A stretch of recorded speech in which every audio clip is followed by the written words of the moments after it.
seluruh hadirin yang hadir, dan alhamdulillah malam hari ini, sore hari ini saya dipertemukan dengan sahabat lama saya, nggak pernah ketemu, sahabat Salahuddin Malik ya, Yasfi ya, sahabat-sahabat Banser, anak-anakku sekalian, para santri. Jadi ini mumpung peringatan Maulid Nabi, jadi ada satu hal yang hari ini terjadi, dan itu menjadi tanggung jawab kita. Apa yang terjadi? Yaitu sebuah siklus transnasional di segala lini, dari urusan budaya sampai urusan agama, dari urusan bangsa sampai urusan tata negara. Nah, ini urusan ini nggak ada yang kecil. Urusan ini urusan gede-gede semua. Nah, terkadang urusan yang gede-gede ini butuh respon yang cukup mendasar dan kuat. Nah, terhadap respon-respon seperti itu, Nahdlatul Ulama itu selalu ditantang. Apa jawabannya? Kan itu masalahnya. Jadi dalam hal-hal yang besar seperti itu, itulah sering terjadi bahwa kok NU kocar kacir gitu. Selalu gitu. Kenapa NU tidak cepat merespon? Kenapa NU ketinggalan dengan yang lain? Inilah responnya orang NU. Jadi orang NU itu selalu merasa kurang kuat. Itu karena kita di dalam. Gitu. Kita di dalam. Akan tetapi orang luar melihat NU itu beda,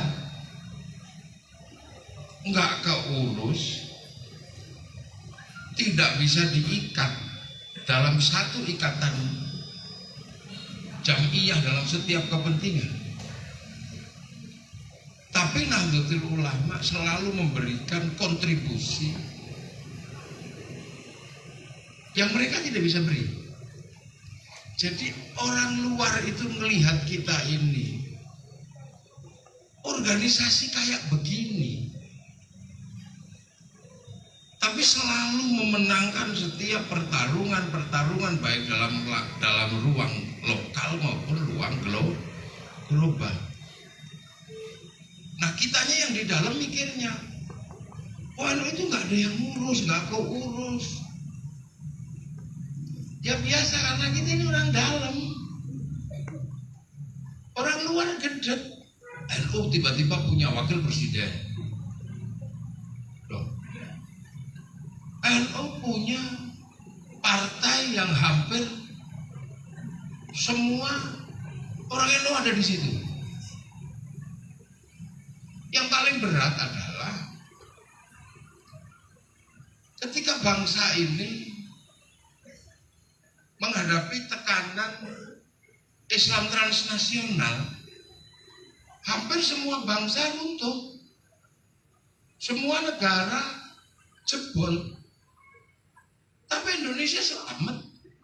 Padahal kita lihat kemarin kayak apa sudah, kayaknya bangsa ini mau pecah, mau habis, mau selesai. Habis itu selawatan lagi,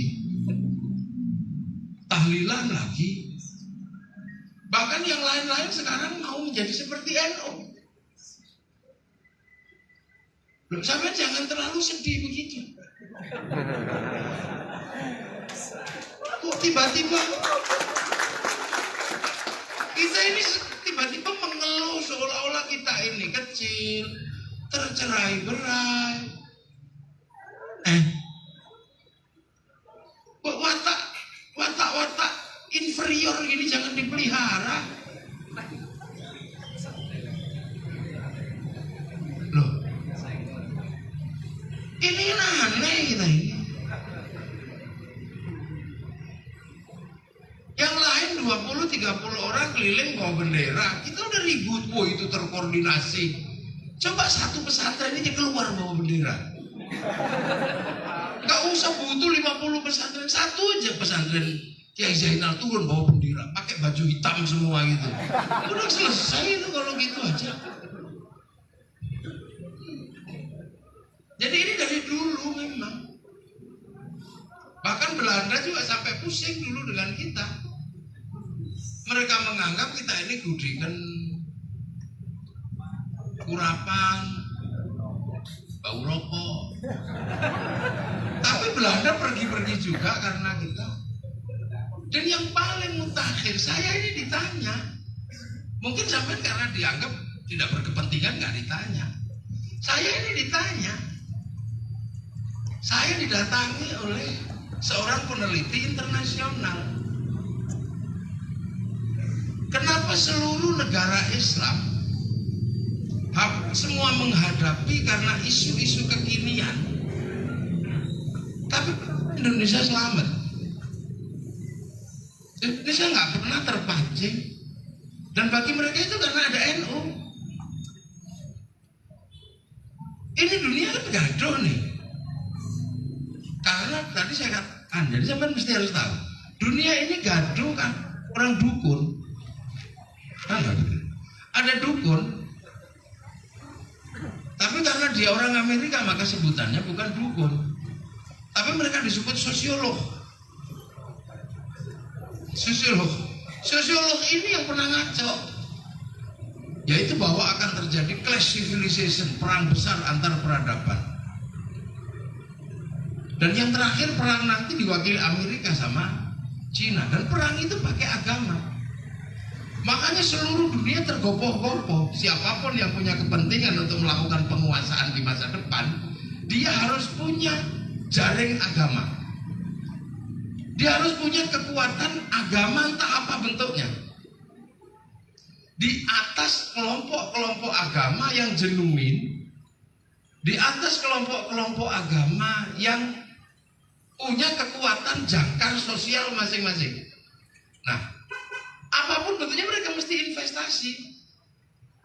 Akhirnya mereka investasi membangun kelompok-kelompok agama, kelompok-kelompok kekinian di semua agama, terutama di dalam Islam. Karena investasi mereka di luar agama yang sudah terbangun dari semenjak zaman Rasulullah dan penyebaran ke seluruh daerah, maka akhirnya kemudian mereka melahirkan sebuah yang disebut oleh dunia modern sebagai black market religion, pasar gelap agama, dengan komoditas-komoditas yang sebenarnya sudah diselesaikan zaman dulu dan gak laku. Ada komoditas khilafah, ada komoditas Syiah Sunni, ada komoditas jenggot. Itu kan komoditas-komoditas yang sudah dilewati, ditawarkan ulang. Nah, bagi kelompok-kelompok agama yang diinvestasi di situ, terutama yang sudah tidak lagi mengurus sistem historiografinya, yang tidak lagi mengurus sistem sanatnya, akhirnya kemudian tidak pernah menemukan bahwa komoditas itu sesungguhnya adalah komoditas yang sudah usang. Akhirnya dibelilah oleh kelompok-kelompok ini. Nah, di semua negara terjadi. Bahkan Suriah itu kena satu komoditas, namanya komoditas khilafah. Jebol bangsanya, karena kekuatan internasional pengen minyak dikuasai negara. Nah, negara yang dikuasai ini nggak bisa ditembus, maka negaranya harus dijebol. Nah, di dalam Islam ini ada sebuah cerita tentang khilafah. Masuklah isu khilafah untuk menjebol ini. Suriah jebol. Irak sebagai sebuah kekuatan baru di dunia energi dijebol dengan Syiah Sunni, jebol. Bahkan Afghanistan hanya dengan isu lihiyah, isu jenggot, itu jebol mereka. Tapi pertanyaannya adalah kenapa Indonesia gak jebol itu? Ada isu khilafah, kita dengan biasa aja, apa sih itu? Loh ini perintah Rasul. Kapan Rasul perintah? Ini hadisnya. Kita ajak gurau aja. Lah kapan? Ini adalah alamatus sa'ah. Loh kalau itu tanda kiamat, ngapain kita pikir hari ini? Tunggu aja kalau kiamat sudah dekat, nanti juga khilafah akan datang. Seperti uban itu tanda penuaan. Gak usah dipikir nanti kalau tua datang sendiri. Akhirnya mereka datang lagi bikin konsep bahwa kiamat sudah dekat. Kan gitu dengan cerita Dajjal, dengan cerita akhirnya Dajjal juga nggak turun-turun. Iya kan, akhirnya cerita tentang android, asteroid yang tanggal 15 Ramadan, larinya nggak turun juga. Akhirnya mereka datang dengan yang lebih serem, pakai bendera la ilaha illallah. Ini bendera la ilaha illallah, ini bendera tauhid. Lah terus emang kenapa? Ya ini bendera Rasulullah. Ya kalau bendera la ilaha illallah kita juga udah punya dari dulu. Kalau ada orang mati kita benderanya la ilaha illallah.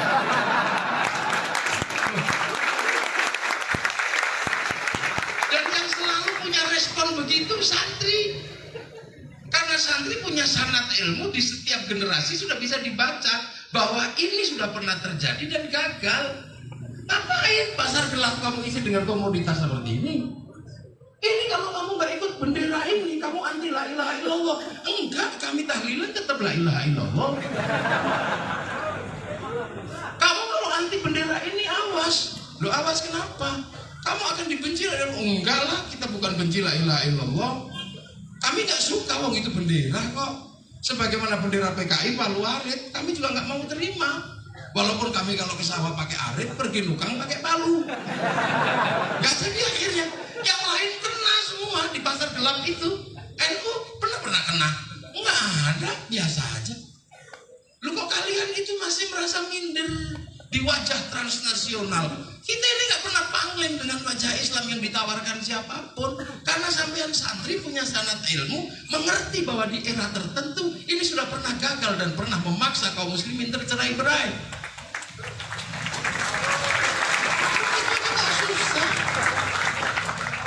Syiah Sunni, awas Sunni, Irak jebol kebangsaannya gara-gara isu Syiah Sunni. Begitu ditawarkan di Indonesia, awas Syiah. Emang Syiah apaan? Itu lagunya Haddad Alwi, Ummi itu Syiah. Ya kalau gitu aja sih kita lebih serem ada. Apaan? Indung-indung. Indung-indung emang kenapa? Aduh Siti Aisyah mandi kali rambutnya basah, tidak sembahyang, tidak puasa, di dalam kubur mendapat siksa. Itu lebih serem dari lagunya Haddad Alwi. Karena menyebut Siti Aisyah masuk neraka karena di dalam kubur mendapat siksa. Apakah itu lagu Syiah? Bukan.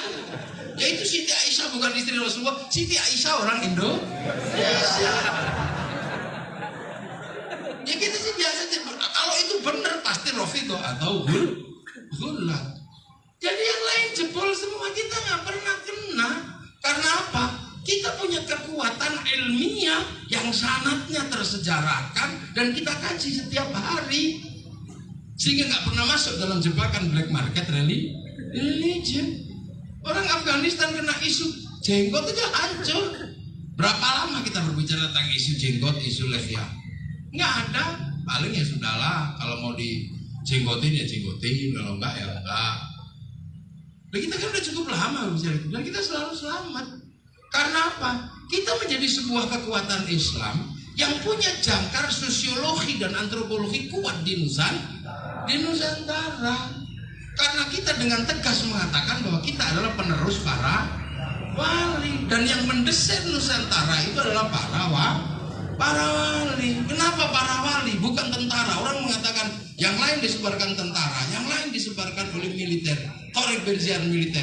Kenapa hanya di Indonesia disebarkan oleh para wali? Ini ilmiah, sosiologis. Karena di sini dulu adalah agamanya Hindu. Hindu itu yang boleh ngomong agama adalah Brahmana. Di luar Brahmana nggak boleh ngomong agama. Makanya kalau ada cerita Islam disebarkan oleh saudagar, nggak masuk. Karena saudagar itu bagi orang Hindu itu sudra. Sudra tidak boleh ngomong agama. Sekaya apapun dia sudra. Makanya kemudian yang bisa menembus itu konsep Brahmana adalah para wali. Wali kemudian melakukan pekerjaan. salah satu pekerjaannya adalah sama. Wa ma arsalnaka illa rahmatan lil alamin. Rasulullah bekerja ini untuk rahmatan lil alamin. Karena Rasulullah ketika diutus jadi nabi, lintas negara, lintas bangsa, multi nasional. Kalau Nabi Adam jadi nabi kan urusannya satu keluarga. Nabi Musa itu Filistin sama Mesir. Nabi Isa merambah dikit Romawi. Tapi ketika Nabi Muhammad jadi nabi, urusannya udah urusan transnasional. Walaupun nabi masih di Makkah. Artinya apa? Ketika nabi jadi nabi, peradaban dunia sudah jalan semua. Artinya bahwa daerah Jawa misalnya, Nusantara udah punya kerajaan Sriwijaya, udah punya kerajaan Majapahit, udah punya kerajaan Pajajaran. Yang menata kehidupan manusia, punya aturan, punya budaya. Artinya apa? Rahmat Allah juga sudah turun sebelum itu. Nah makanya ketika rahmat datang ini jangan merusak rahmat yang sudah ada. Maka akhlak dibutuhkan di situ. Sehingga saya yang mestinya ketika dari sana disebut syaikhun ustadzun, sampai di sini cuma disebut kiai. Para wali nggak marah, kami harus ustadz, kami harus syekh. Enggak, kita biasa ikut bahasa sini aja disebut kiai. Sehingga peneliti Eropa sangat sibuk ketika meneliti kiai. Karena begitu ketemu, karena ada kiai yang bukan manusia. Tombak kiai pleret, kebo kiai selamat, mereka bingung. Nggak ada masalah. Ilmi dan muridun disebut santri. Makanya dan itu berlaku sampai hari ini, nggak ada masalah. Gondamu apa? REK, nggak ada masalah. Orang beli aqua dikasih ades juga nggak ada masalah. Iya, seluruh pompa air walaupun Panasonic sebutannya Sanyo. Nggak ada masalah, itu kearifan di Nusantara. Sehingga kalau lebaran kita melihat bungkusnya kongwan, jangan kaget isinya renggi. Salah. Jadi maka ketika kemudian ini, dan ketika Islam datang ke sini, para wali ketemu bangsa yang berbeda. Beda dengan ketika ketemu bangsa Arab, satu bangsa, satu agama. Ketemu orang Eropa, satu bangsa. Begitu ketemu orang sini, ketemu puluhan bangsa, puluhan suku. Dan mereka sudah rukun. Karena apa? Ruang Bhinneka Tunggal Ika sudah jalan. Lalu Islam mau ngapain? Untuk merukunkan ini semua, tapi atas nama agama. Islam nggak mungkin dijalankan kalau masih ada struktur yang berbeda, kasta-kasta, hamba, raja, kawulo, gusti, nggak jalan. Apa yang dilakukan oleh Islam? Yang dilakukan oleh Islam karena sadar bahwa kaum muslimin terbesar akan menjadi kuat di sini. Para wali tahu bagaimana kemudian orang Islam tidak menindas yang lain, tapi tetap menjadi bangunan toleransi bersama. Tawaran yang dilakukan apa? Menggunakan tawaran Rasulullah. Rasulullah membuatkan tawaran, kalau mau hidup jadilah manusia yang saling bertanggung jawab. Maka kemudian raja, hamba, beda agama, beda suku disatukan dalam konsep Rasulullah, namanya konsep ra'iyah. Karena Rasulullah pernah menyatakan kullukum ra'in wa kullukum mas'ulun an ra'iyati. Sehingga konsep ra'iyah yang mempertemukan orang-orang menjadi saling bertanggung jawab, berbeda bangsa, berbeda suku, berbeda agama. Sehingga kemudian diserap ke bahasa kita menjadi rakyat. Itu bahasanya Rasulullah yang dibangun oleh para wali untuk membuat bangsa Nusantara bersatu dalam perbedaan. Akhirnya diserap ke bahasa rakyat. Satu-satunya kaum muslimin yang sanggup mengambil kalimat ra'iyah untuk menyebut warga bangsanya yang berbeda hanya Muslim Indonesia. Dan bahasa santri itu dipakai bahasa konstitusi sampai hari ini.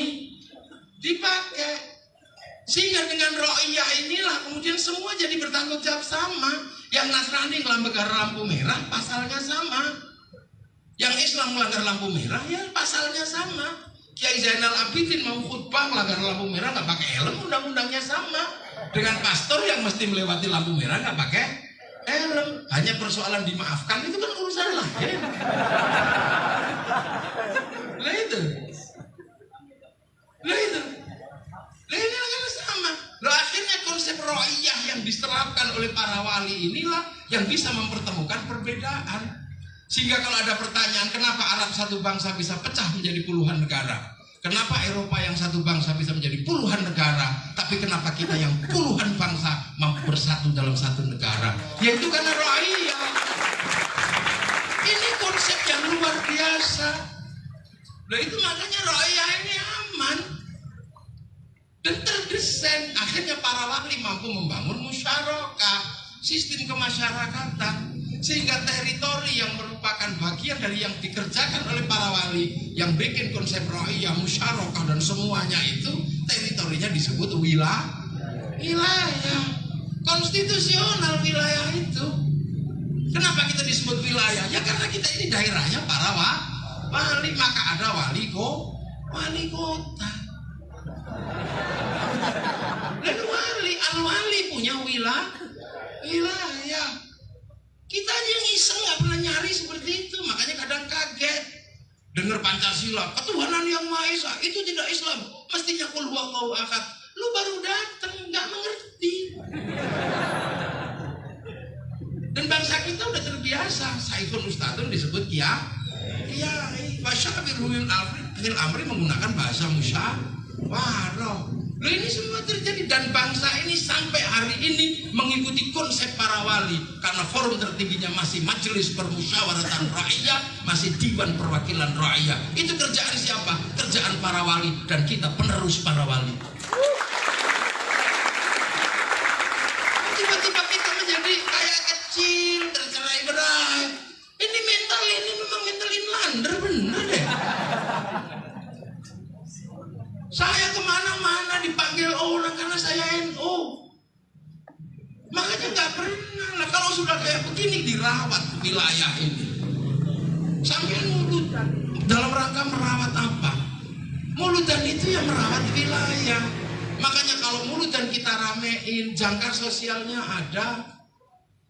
Wa'tasimu bihablillahi jami'an wa la tafarraqu.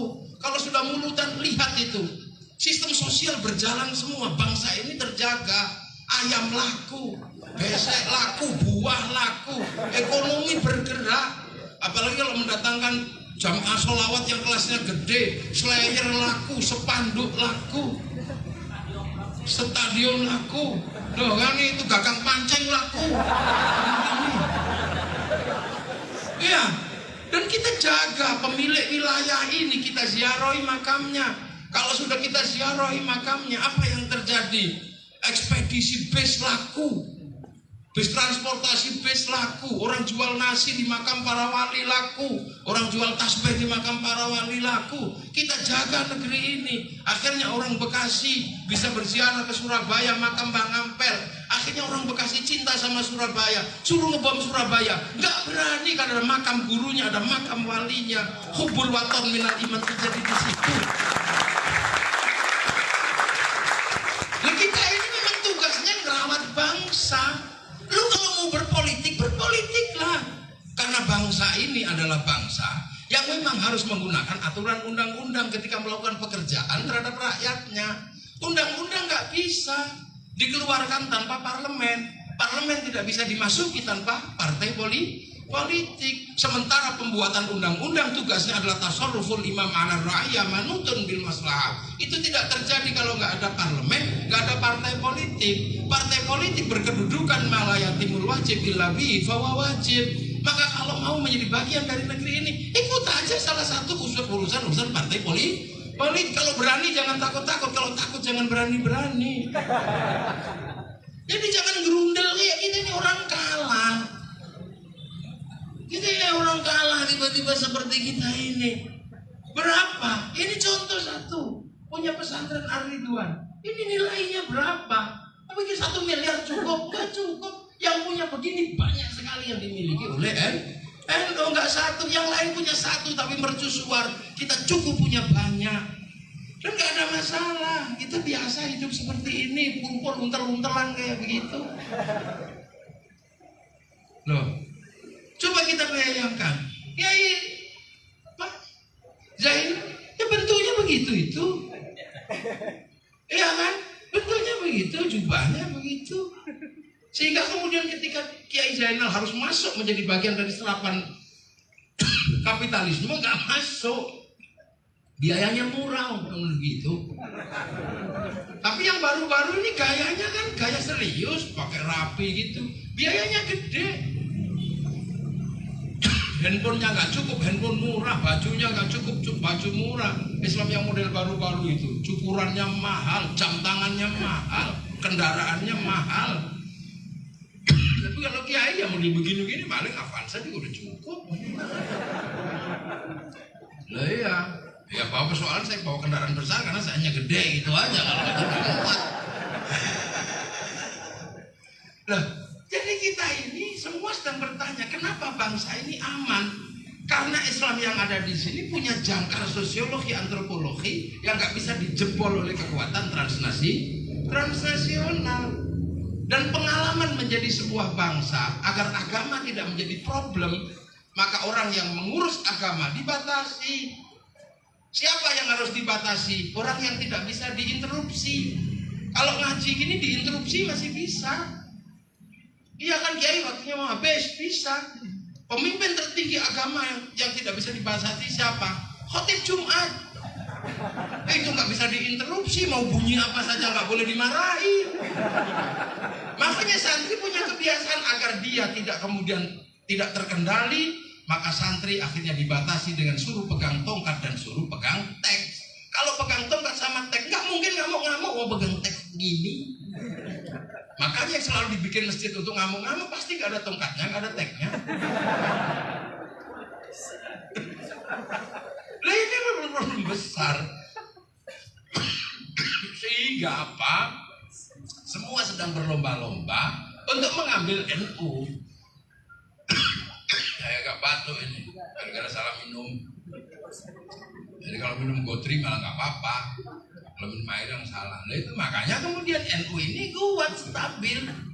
Jadi kalau berbicara kedaulatan beragama yang pernah dibayangkan sebagai la islama illa bi quwwatin wala quwwata illa bi jama'atin wala jama'ata illa bi imaratin wala imarata illa bi ta'atin la ta'ata illa fi ta'atillah, NU selesai. Tapi pertarungan perebutan wilayah ini kan juga dialami oleh orang-orang baru yang bagian dari black market. Maka mereka juga akan membangun pola yang sama, la islama illa bi quwwatin. Bikinlah dia kekuatan, wala quwata illa bi jama'atin, dia bikin jamaah baru. Wala jama'ata illa bi imaratin, dia juga bikin pembinaan yang baru. Wala imarata illa bi ta'atin, mereka bikin pertemuan-pertemuan untuk ketaatan kepada imarah. La ta'ata illa fi ta'atin, sama-sama, tapi mereka selalu kecil di hadapan jamaah gede kayak NU. Makanya mereka melakukan social engineering dan political engineering, dimakan piramida dari atas ini untuk meruntuhkan. Caranya apa? Anda nggak taat kepada Allah, Anda nggak taat kepada Rasul, ahlul bid'ah, yang goyah di atas mulai runtuh. Setelah itu imarahnya yang diserang. Ya Isya'id ini Syiah terus. Setelah itu NU diserang ini. Kalau semua sudah runtuh, ini yang ambil. Orang butuh kambing tapi nggak mau pelihara kambing, maka pedagang kambing disuruh dibilang pedagang anjing. Jualan anjing kau, enggak ini kambing. Datang satunya lagi, anjingmu bagus. Dua orang bilang anjing, ini kambing. Yang ketiga tak beli ya anjingmu, pusing dia. Anjing dipegang najis dibeli haram, makanya serahin aja anjingnya. Potong juga sama dia. Makanya sama kan, bid'ah, tumpeng bid'ah. Sekarang mereka pakai juga, walaupun masih nasi kotak. Itu suwuk bid'ah musyrik. Sekarang pakai juga walaupun bahasanya ruqyah. Pakai juga kan. Ziarah kubur musyrik, khol musyrik. Sekarang pakai juga birrul walidain. Alat musik bid'ah, alat musyrik. Sekarang pakai mulut dum.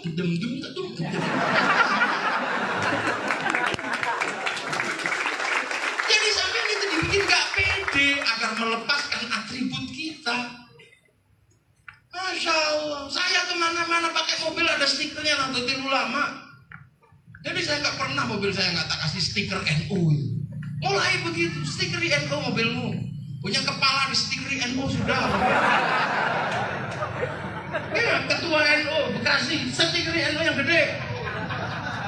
Jangan malah stikernya biru umroh, susah ya. Saya mobil itu selalu ada stikernya. Coba saya lihat itu di belakangnya ada stikernya Nahdlatul Ulama. Ya cuman memang yang di stikernya gede gitu kan. Lalu gitu, kita bangga. Saya kemana-mana bangga pakai sarung, gak ada yang nyuruh pulang. Gak ada, karena ini adalah baju identitas santri Indonesia. Dulu kami pakai jubah, tapi karena jubah gak bisa lagi dipakai nanam padi, jubah kami dipotong sebagai baju syar'i berubah jadi baju syar'on. Begitu orang Jawa gak punya huruf ain, punya monggo bodomo, maka syar'on jadi sarung. Yang menyebabkan kalau kami takbir gak pernah khawatir melotrok, karena pasti nyantol di bebetan ini.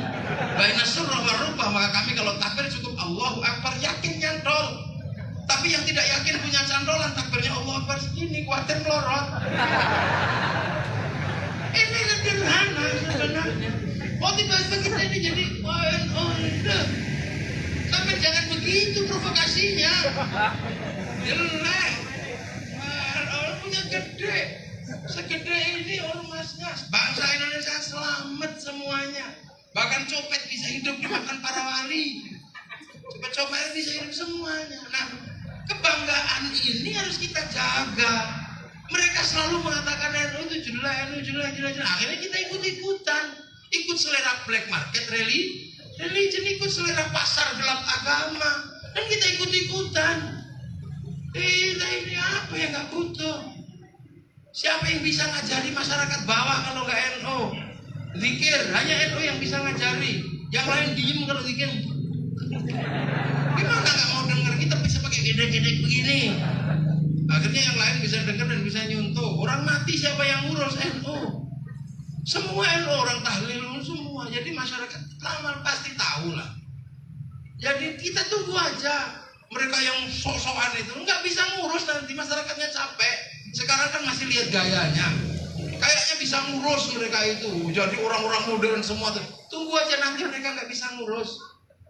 Tiba-tiba mereka ngurusannya beda. Bank haram, bank riba. Udah biarin aja. Kalau ada yang mengatakan bank riba, ya sudah, aku nggak utang ke bank, utang ke kamu ya. Kan gitu aja, ngapain pusing? Ini kembali ke uang dinar. Iya, apa-apa. Uang dinar itu berapa? 1 gram. 500.000. Kalau kami harus butuh beli 1 ikat kangkung, nyuwilnya gimana? Loh, kita ini punya sejarah yang panjang, maka nggak usah khawatir. Kita ini sampai ini dihitung ini besok pulang ke rumah punya istri NU. Ini siapa? Akhirnya mereka kemudian yang dulu mengatakan bahwa pesantren adalah sumber kejumutan, bikin juga pesantren. Sampai masih ingat, masih belum lahir yang kecil-kecil itu. Ketika Profesor Dr. Syakib Arsilan bertanya, "Limadza ta'akhkharul muslimuna wa taqaddamal akharun?" Kenapa yang lain maju, yang Islam tertinggal? Jawabannya, karena pesantren dan kiai. Sekarang bikin juga pesantren dan mereka mau disebut kiai. Jadi sampai simbol-simbolnya dibuat sampai nggak pede, dipindah ke sana. Jadi nggak usah khawatir, udahlah, selawatan, tahlilan. Ziarah kubur. Kalau harus keluar dengan bendera NU, ayo keluar, tak pimpin semua bawa bendera. Kalau hanya itu yang dibutuhkan untuk menunjukkan kekuatan. Tiba-tiba kita nggak pede. Kalau pilkada aja semua cari NU. Yang penting ketua NU-nya paham, itu kan?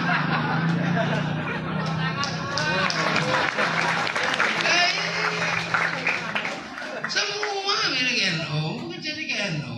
Nah itulah yang menyebabkan kenapa bangsa ini selamat, tidak terjebak kepada black market, kembali ke rule of game, kembali ke sistem wilayah, kembali ke sistem rakyat daerah NU. Jadi pede aja, ya dia nggak usah terus minder gini.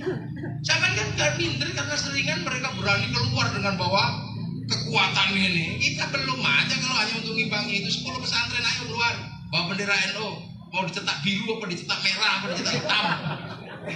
Kalau cuma butuhnya itu aja, mau. Nanti kalau pandemi udah mulai reda, ayo sak Bekasi turun sama saya, tak pimpin, udah. Bawa bendera, kalau nggak punya bendera tak belikan bendera.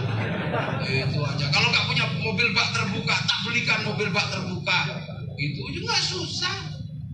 Kalau so-offos gitu, yang lain belum, kita udah. Tapi kita udah sadar betul bahwa sistem transnasional harus diimbangi dengan sikap terbuka. Biar nggak ribet. Kita ini udah menjadi yang terbuka. Nah yang lain kan masuk di sela-sela keterbukaan, jadi kelihatan. Karena delusup-delusup di ruang sempit. Kita udah terbuka. Bangsa ini selamat. Jadi nggak ada pusing orang NU. Nah, mau ngomong apa? Emang mau ngomong apa lagi? Mau dialog? Mau curhat? Iya, paling curhatnya sama dari dulu, ketua PC nggak ngurus NU.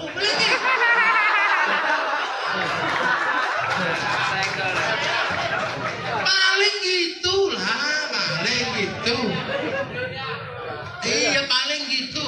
Pengurus NU tidak peduli. Ya sudah, kalau nggak peduli besok ketua PC belikan seragam Banser. Itu terus. Itu paling dari dulu urusannya begitu. Ketua PC nggak ngurus NU, sibuk mengurus dirinya sendiri. Itu nggak ada habisnya. Ini mau muktamar apalagi. Ya kalau nggak terima ganti aja, kan paling kayak gitu. Dan NU itu nggak begitu. NU itu biasa aja. Iya, santai, royoan mundur bukan royoan maju. Nah gitu Kiai Taufik ya. Ini beliau Kiai Taufik Damas ini. Ini teman WA-an sama saya. Kiai Taufik ini. Dia selalu sama. Kalau ngurusi artis paling jago. Tapi nggak mau juga sebagai agen artis ya mana saja. Yang lain itu sedang melihat NU ini apa? 10 November. Jebol sekutu juga karena NU. Bangsa ini diambang kehancuran ketika Pak Harto bikin asas tunggal Pancasila. Selamat lagi karena NU menerima asas tunggal Pancasila. Ketika bangsa diambang perpecahan, separatisme karena pasca rejim totaliter setelah zaman Pak Harto, selamat lagi karena presidennya Gus Dur. Dalam situasi kemarin kacau, Islam transnasional ributnya kayak begitu. Selamat lagi karena NU keluar kemudian melawan Hoa, melawan apa. Begitu selesai, ya NU mundur lagi. Kalau urusannya kelahi kok sampai NU keluar, habis yang lain. Kita ini teronton. Jadi kalau urusannya begitu, ayo. Kita ini teronton, semua naik. Kalau yang lain ini kan mobil sport. Kalau nggak jenggotan nggak boleh naik. Gitu. Kalau nggak cingkrang nggak boleh naik. Kalau nggak berjubah nggak boleh naik. Kita ini semua naik. Iya, santri naik. Bandar Togel juga naik juga. Coba kalau tronton itu jalannya kenceng, tabrakin semua ini. Makanya kita pelan gitu. Nanti ada yang turun, naik lagi. Turun, naik lagi karena mabuk. Orang gitu. Iya. Karena kita sedang melewati syari, jalan gede, jalan besar. Butuh kendaraan. Nahdlatul Ulama ini kendaraan yang paling mengerti umat. Siapapun boleh naik karena akan dihantarkan menuju perjalanan abadi ahli sunnah wal jamaah. Jadi apapun boleh naik, jenggoten naik, nggak jenggoten silakan naik juga. Coba makanya Bandar Dadu naik, Bandar Togel semua tukang adu ayam juga naik. Gitu. Tapi bahwa kita sudah diajarkan nggak usah diikat. Corone wong Jawa aja didol ombyoan. Udah gitu aja. Makanya iketan tamparnya nggak terlalu kuat. Ya sudah, biar nggak capek ngiketnya ketua cabang. Kalau iketannya harus kuat, beliau capek. Karena cuma Madinah nggak ada Makkahnya. Ini capek, ya Pak. Ayo. Dulu mereka punya sekolahan, mereka maju. Begitu santri NU bikin sekolahan, mereka sepi sekolahannya. Standar IP-nya turun, standar penerimaan siswanya turun nilainya.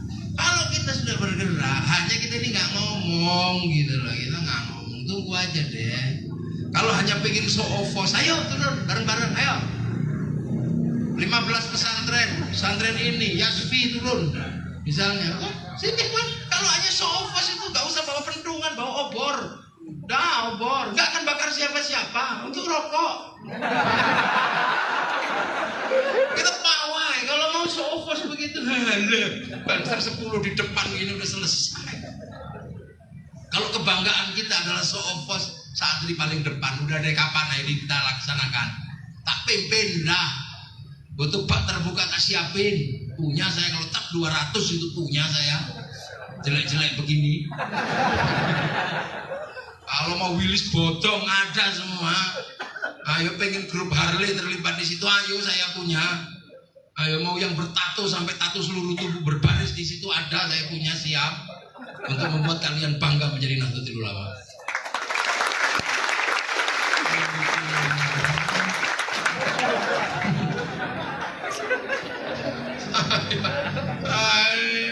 Problemnya kita ini sama pakai sarung, pakai peci Nahdlatul Ulama, ngopi pakai NU. Pakai mobil stiker NU. Usah. Iya, mobil saya itu besar dan mahal tapi masih kalah dengan kekuatan stiker Nahdlatul Ulama di belakangnya. Nggak ada. Kita ini kadang malu, rumah ada bendera NU ini malu. Rumah saya itu satu-satunya rumah yang bendera NU nggak pernah turun dari depan rumah. Panjangnya 4 meter. Bendera merah putih di kanan, NU di sebelah kirinya. Gagah. Mana ada lambang terbaik seperti lambang NU? Nggak ada. Bikinnya susah. Dunia diikat. Jadi ketika semua serba transnasional seperti ini, NU pasti punya tantangannya. Karena transnasional adalah pertemuan antar bangsa, pertemuan antar negara dalam ruang-ruang teknologi. Hari ini orang ketemu Afrika cukup melihat handphone. Hari ini orang mau ketemu Eropa cukup lihat handphone. Semua bisa menjadi transnasional. Kamu bisa melihat Inggris, kamu bisa melihat apa. Makanya milenial adalah ruang baru di mana dunia baru sedang berjalan. Dan di dunia baru yang sedang berjalan, yang paling siap NU. Yang lain semuanya berdosa. Kalau kita nggak berdosa lah. Kok kita nggak pernah mengatakan bahwa yang lain itu nggak boleh. Awas Cina, ya kalau awas Cina ya sudah nggak usah pakai berhubungan dengan Cina. Kita nggak pernah awas Cina karena di masjid kita ada kipas angin produksi Cina. Nggak dosa kita. Rokok haram kita nggak ikut. Begitu rokok haram, orang yang mengatakan rokok haram dia berdosa karena 175 triliun masuk APBN untuk bangun jalan. Kalau cukai rokoknya haram, APBN-nya haram, jalannya haram, maka orang yang mengharamkan rokok dosa lewat jalannya pemerintah. Kita nggak dosa di wilayah itu. Bank haram, ini bank haram, bank riba. Sementara kalau pergi haji mesti pakai bank, kemana-mana kita pakai uang keluaran. Bank emang uang keluaran KUD? Jadi kita ini paling selamat lah dari dosa-dosa rente kayak gitu. Nah, terus kita masih malu jadi orang NU. Gila lo ya. Serem banget ini orang-orang mentalnya gak gede-gede. Oh, mana ada pilkada gak melibatkan NU. Selesai, NU mogok sudah. Misalnya pilkada gitu, udah kamu maju-maju sendiri, NU gak ikut gitu. Gak sampai 50% kalau NU gak ikut. Sekali-sekali gitu. Kalau NU nanti sudah iseng iuran per kepala 1 juta selama 5 tahun, 120 juta orang NU akan menghasilkan 120 triliun dalam 1 tahun. Taruh di bank, ditarik lagi, gagal clearing, bangkrut bank itu.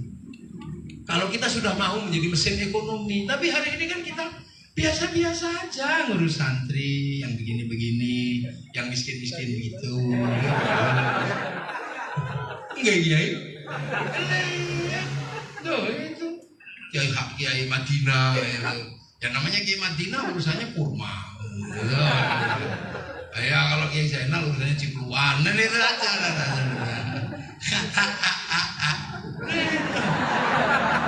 Oh ini yang hitam-hitam itu lo mimpin pasukan selesai kan.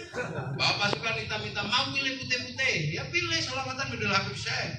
Kalau mau yang hitam-hitam model mafia sholawat. Tinggal pilih NU apa yang nggak ada. Ayo, mau nyari apa sih di NU? Dan beragama dengan cara di NU ini beragama yang memang sudah siap dengan berbagai dinamikanya. Nah, sistem transnasional ini orang bisa menjadi apa saja.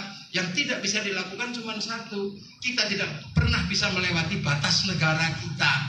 Karena setiap keluar dari batas negara pasti ditanya pasportmu mana. Maka jangan lupakan kebangsaan kita, jangan lupakan kenegaraan kita. Dan kita dari dulu berbicara hubbul watan wal iman.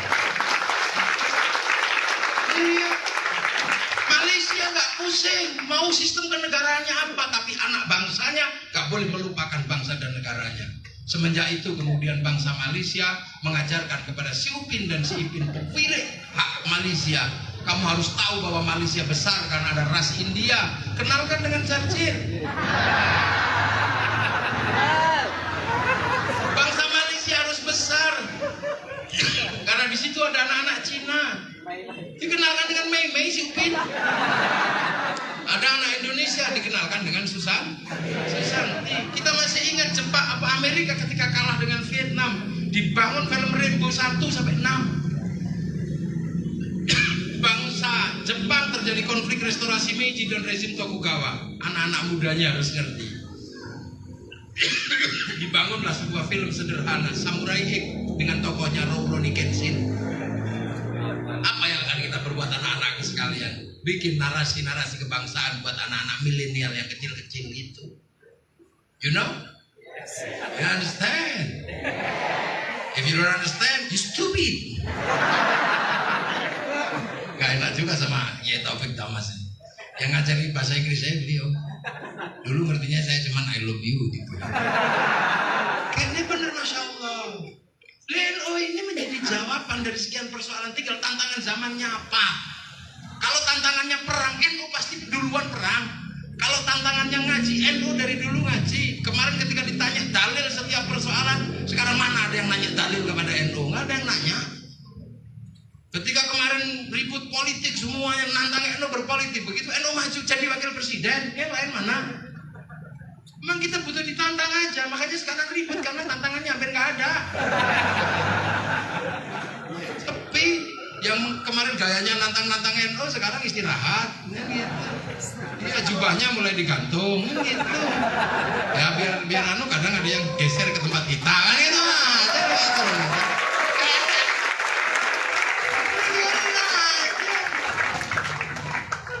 musik rock itu galaknya luar biasa, keras. Tapi begitu masuk ke Indonesia, belum 20 tahun jadi rock dude. Jadi yang lembut-lembut lah di Indonesia. Musik keroncong, hebatnya kayak begitu. Begitu masuk sini, jadi campur sari. Biasa, iya kan, indah. Bob Marley, no woman no cry. Begitu masuk sini jadi sekarang muda, semua ini. Konser-konser besar selesai karena kita juga bisa konser solawat. Penonton konser solawat bisa mengalahkan penonton konser musik. Jadi tinggal mau apa? Tantangannya apa sih? Ayo, jangan ditantang. NU selalu siap 27 jam. Udahlah, nggak usah terlalu ribet. Semuanya pada akhirnya akan menjadi NU. Atau ada NU pada semuanya akan jadi NU. Orang se-Korea geger gara-gara saya mikirin. Biar anak-anak kecil itu yang mikirin. Tinggal gaple aja selesai. Pikir yang besar. Kebangsaan kita ini mau seperti apa? Teknologi masa depan. Kita bangun hari ini rasa cinta bangsa dan negara. Karena kalau rasa cinta pada bangsa dan negara kita bangun, tunggu 20 tahun lagi.